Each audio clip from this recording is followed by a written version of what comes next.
El estudio en el programa A Contramano por realpolitik.fm, Osvaldo Franchi, de secretario de capacitación de ATSA.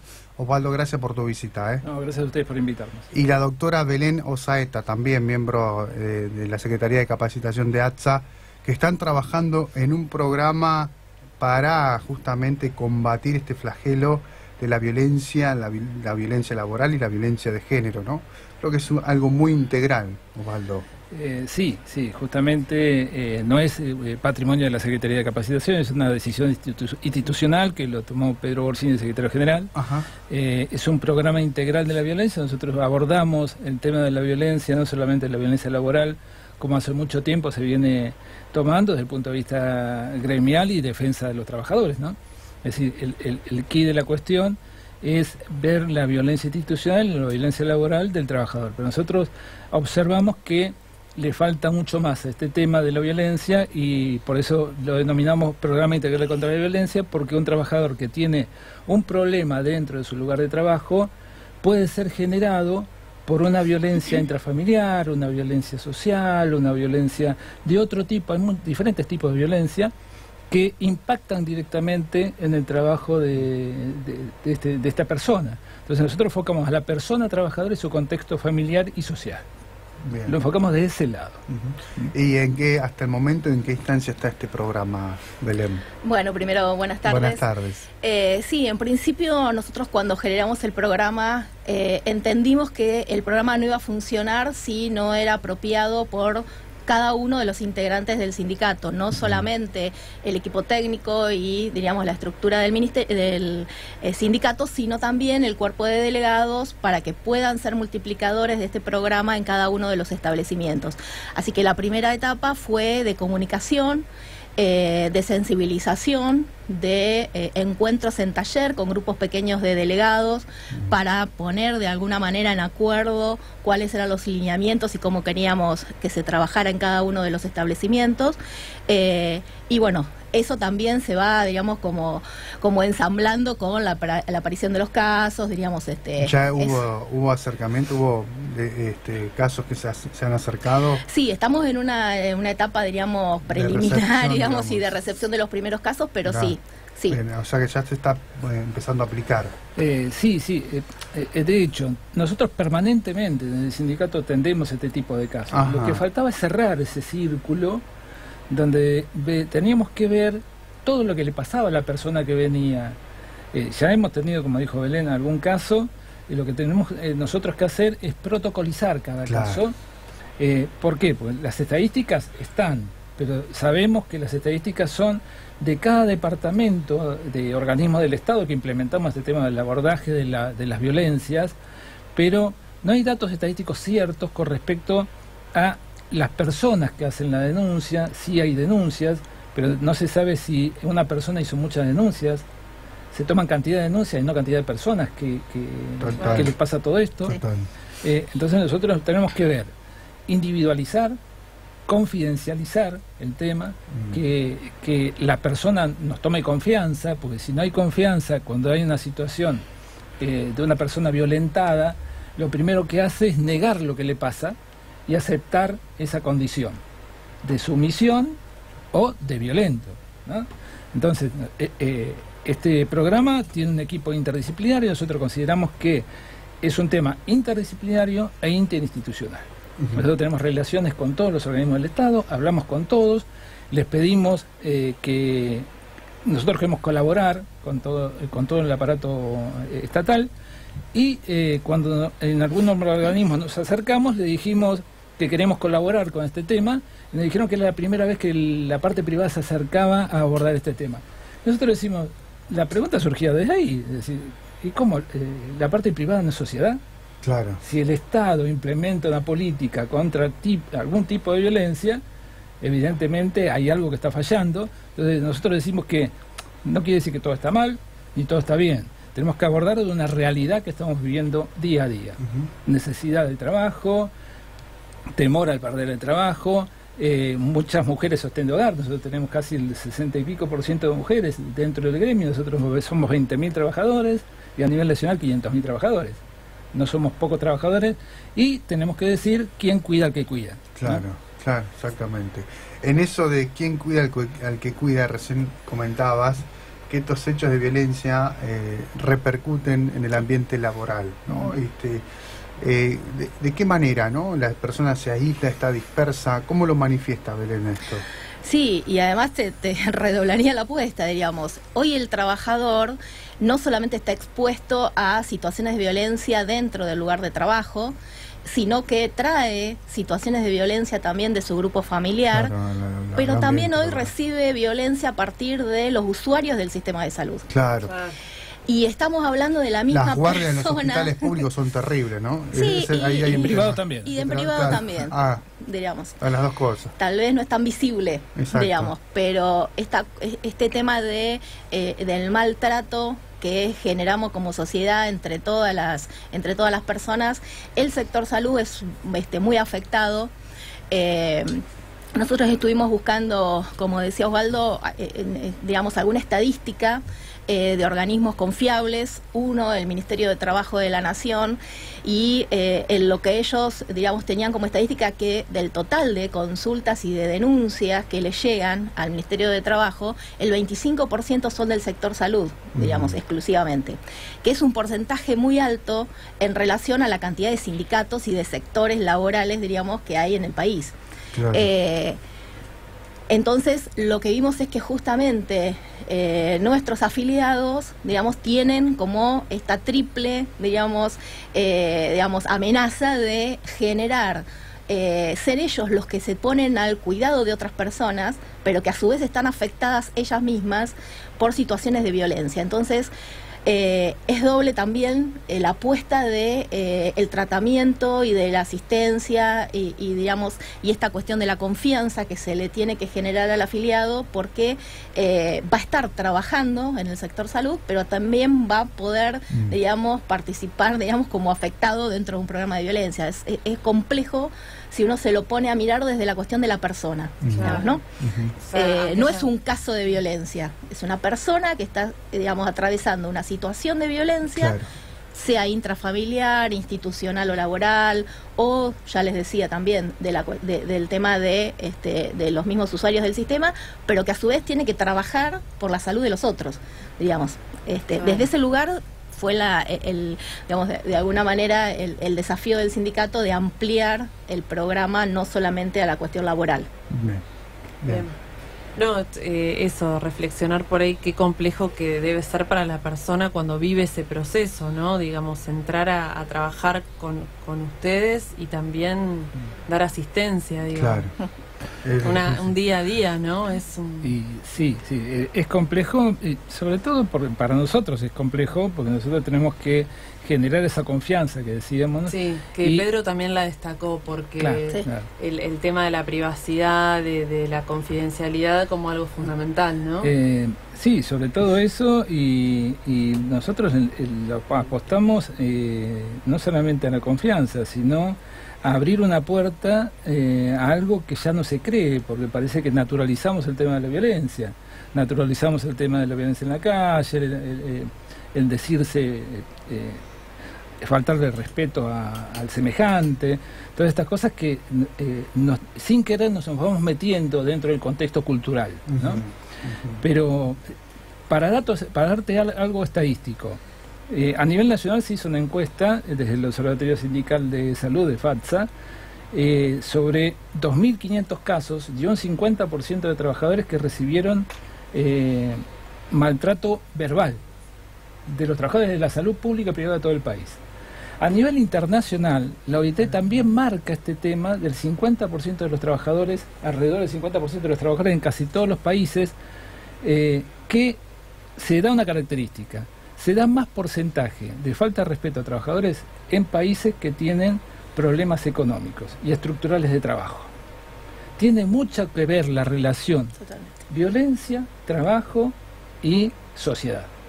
Entonces, por eso nosotros sentimos una gran responsabilidad del sindicato, y sobre todo el sindicato de salud, de abordar este tema integralmente. Claro. ¿Cómo es el protocolo? ¿Cómo funciona, ¿no? Belén, digo, el momento en donde la persona tiene ganas de acercarse a recibir esa contención, ¿cómo es ese protocolo? Sí, nosotros abrimos varias puertas, digamos, de por ahí de contacto del afiliado o su grupo familiar para con el programa.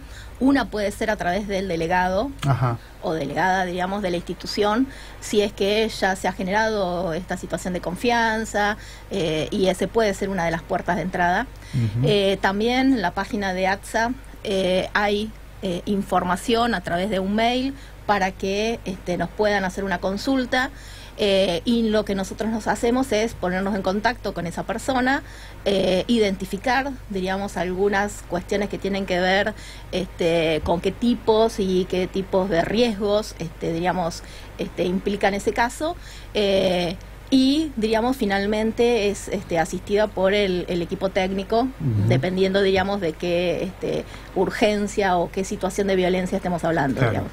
Inclusive hay un proyecto de ley, si mal no recuerdo, que otorga una licencia, ¿no?, a la persona que está sufriendo un hecho de violencia. Digo, ¿cómo está ese tema? Sí, digamos, otra de las cuestiones que a nosotros nos parecía muy importante, digamos, y el sindicato tomó ese desafío, es de generar un registro propio, como decía Osvaldo, para poder tener un estudio epidemiológico de qué tipos de violencia y de qué tipo de situaciones estamos hablando, porque muchas veces, al no estar este resguardo legal, la situación de violencia queda enmascarada en una carpeta médica, en un ausentismo, digamos.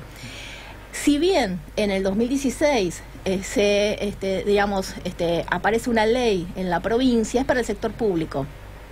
Sí, claro. Y, digamos, todavía es una ley, solo para el sector pero todavía, público, ¿no? exacto. Y no todos los sectores dentro de, digamos, del espacio público ya están adheridos y ya la están poniendo en funciones. El tema es que el privado, digamos, no tiene esa ley, y lo que también, digamos, se quiere trabajar es empezar a trabajarlo en los convenios colectivos, diríamos, a esta cuestión de la licencia por violencia. También surge a raíz de este debate que dieron ustedes, ¿no? Básicamente porque ATSA también, digamos, tiene obra social, y a partir de ahí, digamos, esta cuestión de las carpetas médicas, de algunas cuestiones que uno estuvo mirando dentro de los registros, que le hace pensar que ahí pasa alguna otra cosa, digamos.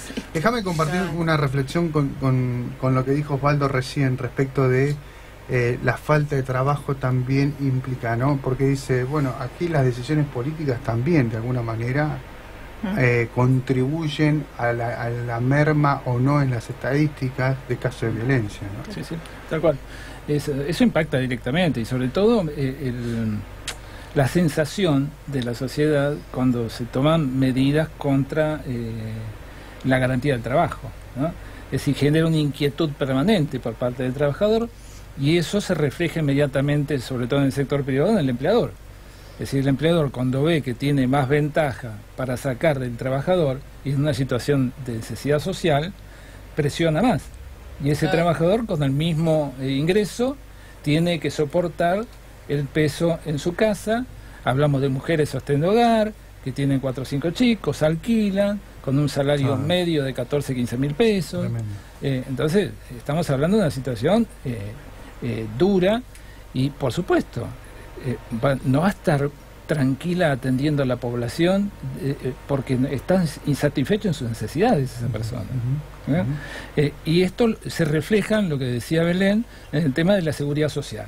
Cuando hablamos de seguridad social, estamos hablando de obras sociales, y obras sociales provinciales, obras sociales nacionales y obras sociales sindicales, que son de origen de los trabajadores. Claro. Dentro de la obra social, que nosotros somos sede de la obra social a nivel de la provincia de Buenos Aires, aquí en La Plata, que el presidente es Pedro Orsini, las estadísticas nos dan la mayor cantidad de casos de tratamientos psicológicos, consumo de psicotrópicos, uso repetitivo de diferentes patologías por la misma persona. Esa es una somatización, es decir, que todo está enmascarado, como decía Belén, y tenemos que buscar el porqué, porque eso impacta directamente en los costos del sistema de seguridad social. Entonces, el otro día nos preguntaban ¿y qué conveniencia tiene el empleador? Y el empleador, en relación costo-beneficio, porque no va a tener un trabajador que está de parte enfermo, porque va a atender bien, porque va a cuidar los insumos para que el empleador no gaste. Hablamos del sector privado. Sí. También tiene que impactar en el sector público, porque lo que se gasta en la parte pública es el erario de todos nosotros a través de los impuestos. Claro. Entonces, licencia, ¿no? Todo esto tiene que ver con todo. Todos tenemos que involucrarnos en decir, si cuidamos al trabajador que cuida la salud de la población, vamos a cuidar directamente los gastos del Estado. Bien. Y los gastos del sistema de salud. Bien. Perfecto, perfecto. Bien, bueno, y ahora el proceso está en difusión, digamos, y ya se está aplicando. ¿Cuáles son estos balances que hacen estos? Nosotros decimos que tiene que ver mucho la comunicación.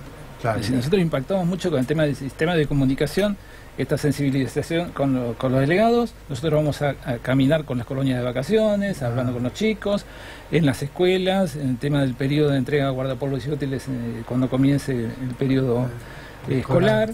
Vamos a trabajar con los chicos, vamos a sensibilizar a los padres, vamos a decirle que nosotros tenemos un programa. No vamos a apuntar a juzgar a nada, al contrario. Esto es proactivo, es decirle a la persona que es más beneficioso no ser violento para estar mejor en sociedad y en su familia. Bien. Apuntamos a ese punto, porque en la medida que nosotros generemos ese cambio, solo el sistema va a empezar a acomodarse. Por supuesto, nosotros decimos esto no es de un día para el otro, pero tenemos que apostar a que empecemos a generar ese cambio. Yo les quería hacer una consulta porque se ha hablado mucho en este último tiempo de la mala praxis, ¿no? ¿Hay alguna incidencia directa entre aquellos que están padeciendo, o sea, profesionales y la mala praxis? ¿Estudiaron ese vínculo? A ver, sí hay estadísticas que dicen que los accidentes laborales y las enfermedades ocupacionales aumentan a partir de toda esta somatización de los conflictos de violencia. Sobre mala praxis, si uno entiende que la persona para ejercer un acto dentro del sistema de salud tiene que estar equilibrado psicológicamente, diríamos, además de estar capacitado en su técnica, se sobreentiende que también, diríamos, va a ser mucho más fácil generar una mala praxis si uno, digamos, está transitando una situación de violencia. Por eso, además de trabajar en el programa de lo que va a ser digamos, la atención de los casos de violencia que aparezcan, para nosotros es muy importante trabajar la prevención, porque, digamos, siempre, digamos, cuando las cuestiones están muy en rojo, digamos, uno trata de generar todo para esa coyuntura de la atención, que no es menor, digamos, porque es lo necesario en ese momento. Pero no se tiene que dejar de pensar en que uno tiene que trabajar en prevenir, porque si no, vamos a generar, no vamos a dar abasto nunca con los dispositivos de atención. Entendemos que la violencia es un hecho de construcción cultural y social, que es algo aprendido, digamos, esto de las relaciones. Entonces también el tema de la prevención creemos que a mediado y a largo plazo va a ser lo que va a cambiar esta estadística que hoy tenemos de tanta atención del caso concreto, diríamos, ¿no? Bien. Por eso también el sindicato, a través de la Secretaría de Capacitación, prevé la incorporación de las perspectivas, digamos, de todas las violencias en todas las capacitaciones, en las carreras y en los cursos que genera, digamos, ATSA La Plata. Bien, bárbaro, o sea que es muy completo. Sí. Y además estamos capacitando gente que va a atender a domicilio. Hoy el sistema se va tornando a que la persona no tiene que estar internada por este tema de los gastos de seguridad social. Entonces cada vez hay más atención domiciliaria. Es un lugar donde todavía no está regulado. Nuestro país es el primer país en el mundo que tiene un convenio colectivo que regula la actividad de atención domiciliaria, que es la parte de sanidad. FATSA firmó en el año 2016 el primer convenio, que se trasladó al OIT en la asamblea del año pasado. Se habló de este tema porque es un tema mundial, no es un tema de la Argentina. Claro. Entonces, regular el trabajo en domicilio es capacitar a la gente que va a entrar a mi casa a atenderme. Y sobre todo regular el tema de la formación, el tema de la idoneidad y el tema de la seguridad, porque sabemos muy bien que mucha gente que va a atender a domicilio ha usado esa figura para hacer hurtos dentro de la casa con personas adultas mayores que por ahí están en defensas. Entonces, bueno, regular ese tema es muy, muy importante. Entonces, hablar de capacitación, hablar de sensibilización, hablar de regulación de la atención y ver las complejidades de una atención domiciliaria, que es muy importante, por eso, por este tema de la violencia social. Sí, porque además también para el profesional, así como se expone la familia, también se expone el profesional a que dentro de una casa, por ahí también hay ciertas licencias con las cuales el profesional también debe lidiar, que en un consultorio está más resguardado, ¿no? O en un hospital.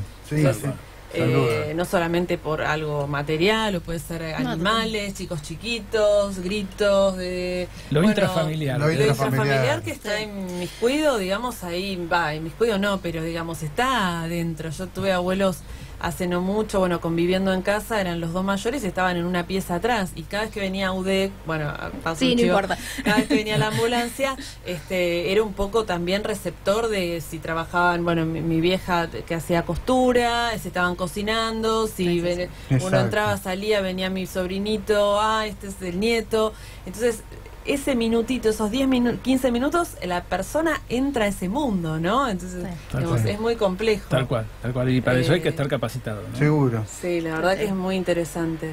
Sí, coincidimos totalmente. Digamos, un profesional o no profesional que trabaja en el equipo de salud no puede resolver una situación por la cual no estuvo capacitado previamente.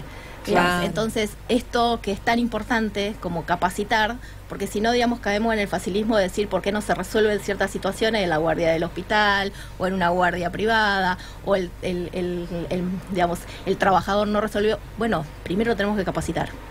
Sin duda. Sí, tal cual. Sin dudas. Bueno, les agradecemos muchísimo esta visita y bueno, la invitación abierta a todos los afiliados de ATSA para que, bueno, se acerquen y se animen, ¿no?, a hacer esta denuncia y a ayudarse, ¿no?, que sean abiertos a la ayuda, ¿no? Ya cuando tengamos algunos datos que procesemos con Belén y con el equipo, cabe acotar que tenemos un equipo legal, un equipo de trabajadores sociales, un equipo de comunicación y un equipo médico, abordando toda esta temática, ¿no? Porque decíamos, es interdisciplinario, así que somos un grupo grande y esperamos tener pronto resultados, que no son prontos, pero por lo menos un pequeño diagnóstico en los próximos meses para traerles y continuar trabajando juntos. Porque esto es un tema de todos. Cómo no. Osvaldo Franchi, un placer, gracias. Gracias a ustedes. Belén Osaeta, un placer. Muchísimas gracias. De la Secretaría de Capacitación de ATSA.